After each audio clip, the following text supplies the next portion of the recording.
Hello friends, welcome to I exam B. I am Sushil Ragade, ex manager Reserve Bank of India. और अभी हम concept का series चला रहे हैं। इसमें एग्ज़ाम ओरिएंटेड हम टॉपिक्स लेंगे और ये क्वेश्चन बहुत बार एग्ज़ाम में आ चुका है और आगे भी आने के चांसेस है कि आरआरबी का जो ओनरशिप स्ट्रक्चर होता है वो कैसे होता है। कभी कभी इसमें कन्फ्यूजन होता है स्टूडेंट्स को, लेकिन इजी टाइप का क्वेश्चन है। जो लोगों ने पहले नहीं सुना है उनके लिए न्यू इन्फॉर्मेशन हो सकती है, जिन्होंने पहले से ही सुन लिया है उनके लिए रिवीजन हो सकता है। और अभी अभी इसके बारे में एक न्यूज़ भी आया है, कल ही देखा था मैंने, तो मुझे लगा कि चलो कल का जो वीडियो होगा कंसेप्ट में, उसमें कंसेप्ट भी कवर लेंगे और ये जो न्यूज़ क्या है ये भी देख लेंगे। तो चलो यहाँ पे वीडियो स्टार्ट करते हैं। तो ये कल एक लेटर लिखा था, आपको पता है ये all India bankers employees association AIBEA और AIBOC करके दो इंपॉर्टेंट ऑर्गेनाइजेशन है, एसोसिएशन है। इन्होंने फाइनेंस मिनिस्टर को एक लेटर लिखा है और उन्होंने कहा है कि मर्जर कर दो आरआरबीज का स्पॉन्सर बैंक में।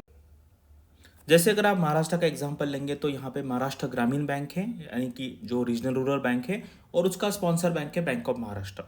तो क्या होता है कि दोनों का मतलब ओनरशिप अगर वही है और सेंट्रल गवर्नमेंट भी है, उसमें रेशो कितना है वो देखेंगे। तो इनका कहना है कि मतलब जो प्रोडक्ट्स होते हैं जैसे होम लोन है, व्हीकल लोन है, एग्रीकल्चर लोन है, वो सेम है। तो अब आप अलग अलग दो एंटिटी क्यों मेंटेन कर रहे हैं।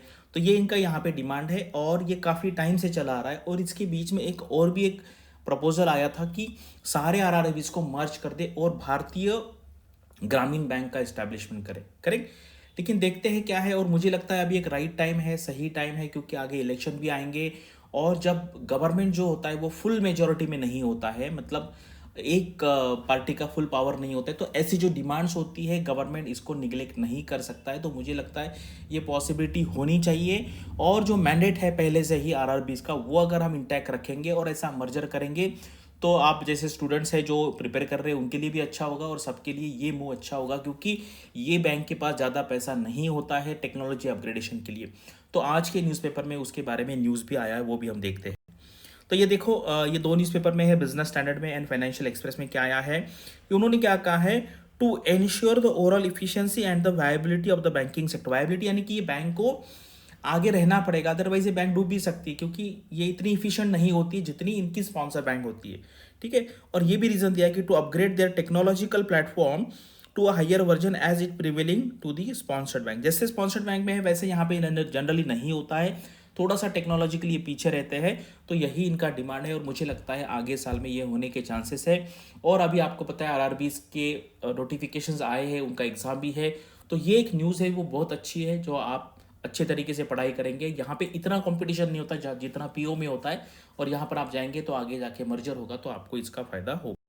तो अभी आते हैं यहाँ पर कि ये जो आरआरबीज है इनका जो बिजनेस होता है या ये इनका जो कंडक्ट होता है वो ये एक्ट के हिसाब से होता है, रीजनल रूरल बैंक एक्ट 1976। तो ये भी एग्जाम में क्वेश्चन आ सकता है, तो आपको नोट डाउन करना है। और यहाँ पर अगर आप देखेंगे ये उसी एक्ट से मैंने लिया है कि state government is reduce to below 15%। तो यहाँ पे आपको याद रखना है कि सबसे मेन क्या है कि ये इसका मेन ओनरशिप किसके पास है, सेंट्रल गवर्नमेंट के पास है। तो ये सेंट्रल गवर्नमेंट ऑब्वियसली इसका रेशो सबसे ज़्यादा रहेगा 50%। इसके बाद ये बैंक जो है वो कौन चला रहा है, स्पॉन्सर बैंक है। तो ये स्पॉन्सर बैंक ये लिखेंगे हम 35 एंड स्टेट गवर्नमेंट लिखेंगे 15।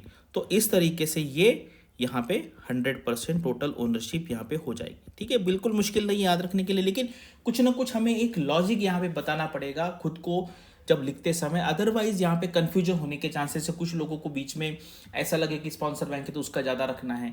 तो ये एक थोड़ा सा नंबर हम याद भी रखेंगे और थोड़ा यहाँ पे लॉजिक भी लगाएंगे, यानी कि ज़्यादा टाइम होने के बाद आप इसको ना भूलें। और आपको प्रिपरेशन अगर करना है तो आप यहाँ पे कॉल करके हमसे इन्फॉर्मेशन ले सकते हैं। और इसी तरीके से कौन कौन से कंसेप्ट आपको चाहिए वो कमेंट सेक्शन में लिखिए, हम आपके लिए वो डेफिनेटली आगे इस सीरीज में लेके आएंगे।